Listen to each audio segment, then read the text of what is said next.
YSR Congress party అధ్యక్షులు గౌరవనీయులు మాజీ ముఖ్యమంత్రి జగన్మోహన్ రెడ్డి గారు ఇచ్చినటువంటి పిలుపు మేరకు పెంచిన కరెంట్ ఛార్జీలను తగ్గించాలని,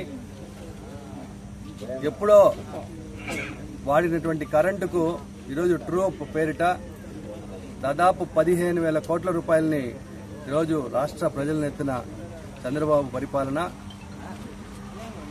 వారికి బాధితుల కార్యక్రమాన్ని వెంటనే ఆపు చేయాలని చెప్పి ఈ ప్రభుత్వం మీద ఒత్తిడి తీసుకురావడానికి ప్రతి నియోజకవర్గంలో ఉన్నటువంటి కరెంట్ ఆఫీసుల దగ్గర ఏఈ గారులకు, డీఈలకు ప్రజల తరఫున ఈరోజు వైఎస్ఆర్ కాంగ్రెస్ పార్టీ కార్యకర్తలను మేమందరం కూడా వచ్చి మెమరాండం ఇవ్వడం జరుగుతోంది. ఈరోజు ఎన్నికలు జరిగి 6 నెలలు అవుతోంది, 7 నెలలు కావస్తోంది. ఎన్నికలకు ముందు ప్రతి మీటింగ్లో కూడా చంద్రబాబు గారు ఒకే మాట చెప్పేవాళ్ళు, మేము విద్యుత్ ఛార్జీలు ఎటువంటి పరిస్థితుల్లో పెంచము, వీలైతే ఇంకా తగ్గిస్తాము. పేదవారికి ఏవైతే ఎస్సీ ఎస్టీ కుటుంబాలకి 200 యూనిట్లు వరకు కరెంటు ఫ్రీగా ఇస్తున్నారో దాన్ని కొనసాగిస్తాము.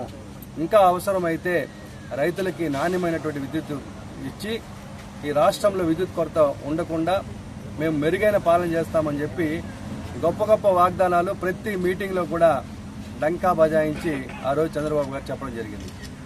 మరి ఈరోజు అధికారంలోకి వచ్చిన వెంటనే ట్రూఅప్ ఛార్జీల పేరుతో ఈరోజు దాదాపు 15,000 కోట్ల రూపాయలని ఈరోజు ప్రజల ఎత్తిన జనవరి నెలలో మరి వసూలు చేయబోతున్నారు. ఇప్పటికే 6,000 కోట్లని వసూలు చేశారు. మరొక 9,000 కోట్ల రూపాయలని జనవరి నెలలో వేయబోతున్నారు. దీన్ని వైఎస్ఆర్ కాంగ్రెస్ పార్టీ తీవ్రంగా ఖండిస్తోంది. మీరు ప్రజలకు ఏమైతే మాట ఇచ్చారో ఆ మాట నిలబెట్టుకోవాలి, అంతే తప్ప గతంలో లాగా ఎప్పటికీ మీరు మోసాలు చేస్తూ ఉంటే ప్రజలు చూస్తూ ఊరుకోరని చెప్పి కూడా ఈ సందర్భంగా తెలియజేస్తున్నాం. సూపర్ 6 అన్నారు, సూపర్ 7 అన్నారు.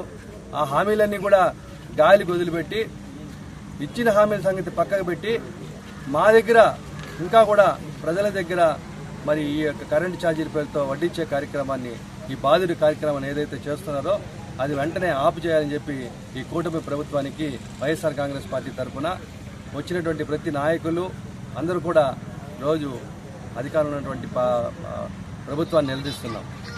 ఎన్నికల ముందు మీరేం చెప్పారు, ఈరోజు మీరు ఏం చేస్తున్నారు? ఈరోజు సాధారణ ప్రజానికమైనటువంటి పల్లెల్లో ఉన్నటువంటి గ్రామాల్లో గతంలో 200 యూనిట్ల వరకు ఎస్సీ ఎస్టీ వాళ్ళకి కుటుంబాలకు వస్తే వాళ్ళకు కూడా ఈరోజు మీరు ట్రూ పేరుతో 500-600 రూపాయలు బిల్లులు పడుతున్నాయి. ప్రజలు కరెంటు బిల్లులు చూస్తే షాక్ కొట్టే మారిగా ఈరోజు భయపడే పరిస్థితి వస్తోంది. రైతులకు ఎలాగో మీరు నాణ్యమైన విద్యుత్ ఇవ్వట్లేదు. రోజులో ఎక్కడ చూసినా ప్రతి పల్లెలో కూడా 3-4 గంటలు కరెంటు ఉండదు.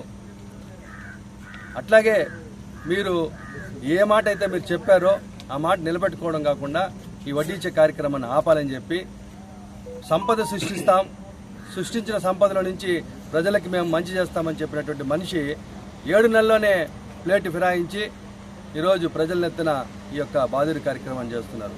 గతంలో స్మార్ట్ మీటర్లు అని చెప్పి జగన్మోహన్ రెడ్డి గారి ప్రభుత్వంలో తీసుకొస్తే ఆ రోజు మీరు అందరూ కూడా దాన్ని వ్యతిరేకించారు.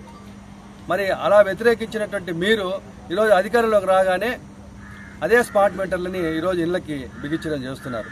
ఈరోజు స్మార్ట్ మీటర్లు వస్తే ముందు దాన్ని మనం రీఛార్జ్ చేస్తే తప్ప ఇంటికి కరెంట్ వచ్చే పరిస్థితి కాదు. అంటే ఎంత బిల్లు వచ్చినా ముందు మనం రీఛార్జ్ చేసేస్తే తర్వాత మీరు తగ్గించే కార్యక్రమాలు ఏమీ ఉండదు. ఇది మేము వ్యతిరేకిస్తున్నాం. పెడుతున్నటువంటి స్మార్ట్ మీటర్లను ఆపాలి. ప్రజల ఆకాంక్షలు ఏవైతే ఉన్నాయో దానికి అనుగుణంగా మీరు పరిపాలన చేయాలి. చేయలేదంటే ఖచ్చితంగా మిమ్మల్ని తీసుకొచ్చి నడు రోడ్లో దింపేది ఖాయమని చెప్పి సందర్భంగా తెలియజేసుకుంటూ జగన్మోహన్ రెడ్డి గారు మాకేదైతే ఈ కార్యక్రమం పిలుపునిచ్చారో వచ్చినటువంటి పెద్దలందరికీ కూడా పేరు పేరున ధన్యవాదాలు తెలియజేసుకుంటూ జై జగన్, జై జగన్. పెంచిన కరెంట్ ఛార్జీలను